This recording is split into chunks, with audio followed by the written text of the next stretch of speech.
My seafood Cobb salad marries the freshness of the garden with the bounty of the sea. This arranged salad is a hearty meal all on its own.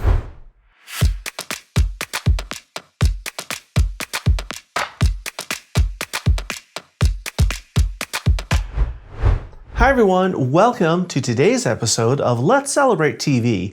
I'm your host, Peter Lee. Today, our celebration is all about salads, but not just any salad. We're going to make a seafood Cobb salad. So let's get started. And you're probably wondering, what is a Cobb salad? Well, if you're a longtime watcher, you know that we did an episode about Cobb salads a couple years ago, and for you new folks, we'll leave you a link to that episode in the video description section. But the story behind a Cobb salad is that it was created in the Hollywood restaurant called the Brown Derby back in the 1930s for the owner, Robert Cobb. Now, I don't know how true that is, but it's a great story and it's a wonderful salad. Now, traditionally, it's made with chicken and some other ingredients, and it was all arranged in perfect little lines. And it's just beautiful. We're going to go a little different today. I have here in front of me a big platter of greens. This is spring mix, and it's 8 ounces, which is around 226 grams or so. Now, instead of lines, I'm going to arrange this kind of like a charcuterie plate. Kind of artfully, messily.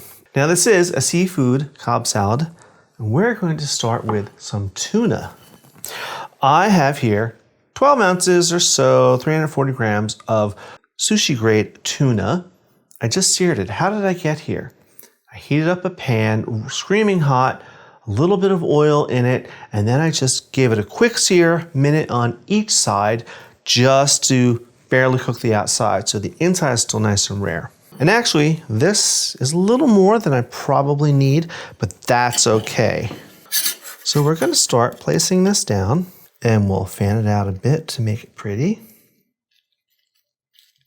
And again, artfully, messily, like a charcuterie tray would be.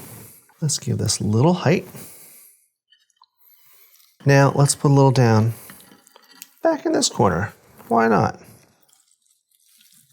Next is shrimp.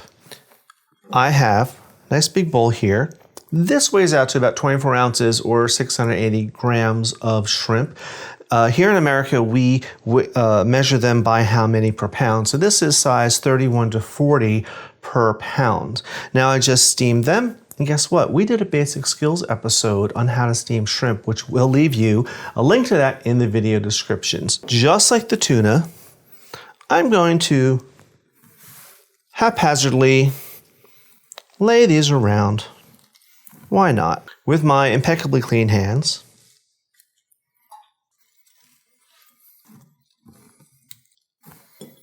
Now we're going to use some other ingredients that are more traditional. We're going to start with some cherry tomatoes. Look how beautiful this is. This is 8 ounces or 235 grams of multicolored cherry tomatoes that I just cut in half. So we're just going to do little clusters of tomatoes here and there. We'll do some here.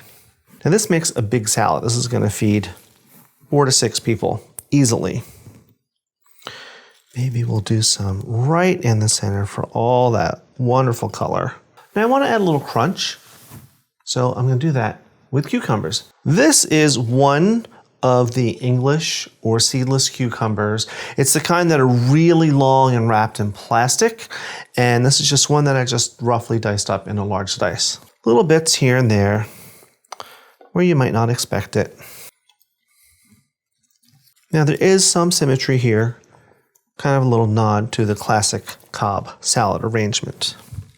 Now I want to add a little zing. I have half of a red onion that I just sliced thinly, and we're just going to tuck that in here and there.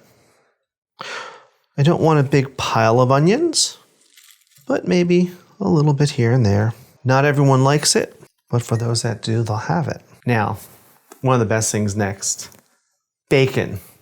I've got here 5 strips of thick cut bacon that I just fried up crispy and chopped it up. So we're going to put some of that here.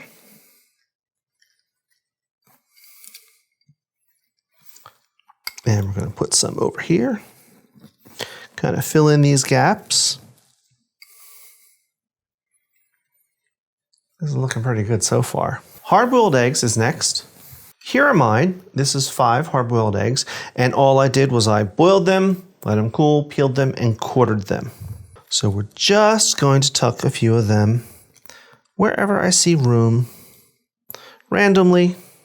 And this is definitely one of those cases where if your egg doesn't peel perfectly, no one will notice.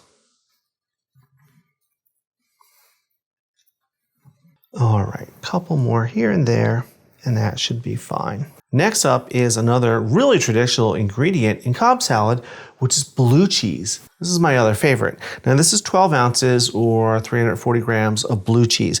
This is a Danish blue that I got. You can use a Roquefort. You can use whatever type of blue cheese you like. I wouldn't get the pre-crumbled kind. Get it in a nice wedge so that you can crumble it yourself. And that way you get big chunks and little chunks, and it just adds to the texture and the experience of everything. So we're just going to scatter some of these about.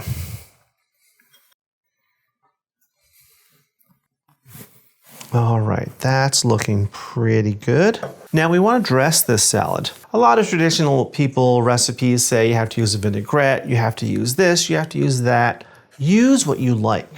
Today, I'm using my homemade ranch, which will be a future episode. But I'm putting it in this little squeeze bottle so I could be a little fancy with it. And I'm just going to do this.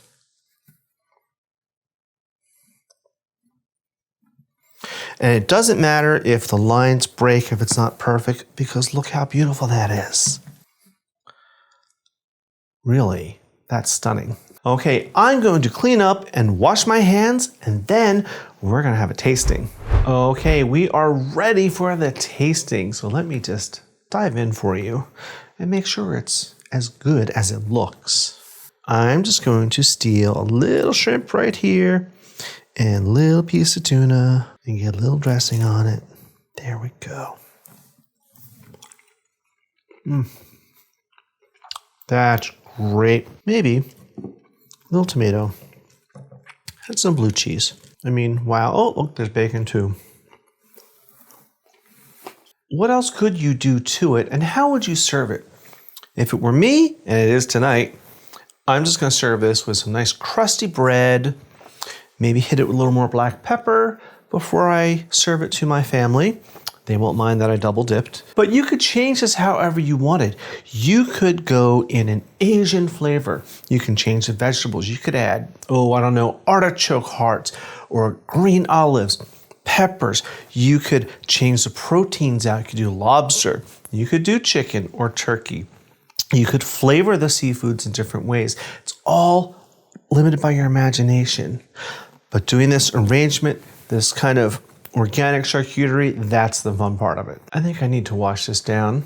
I have a little rosé tonight from Lieb Cellars out on Long Island, which is one of our favorite wineries. So cheers to that. If you like this episode, hit that like button, hit that subscribe button, and hit that notification bell. You'll get a new episode every week. Now I am going to go serve this to my family. While I do that, I want you to watch some of these episodes over here. So until next time, everyone, cheers.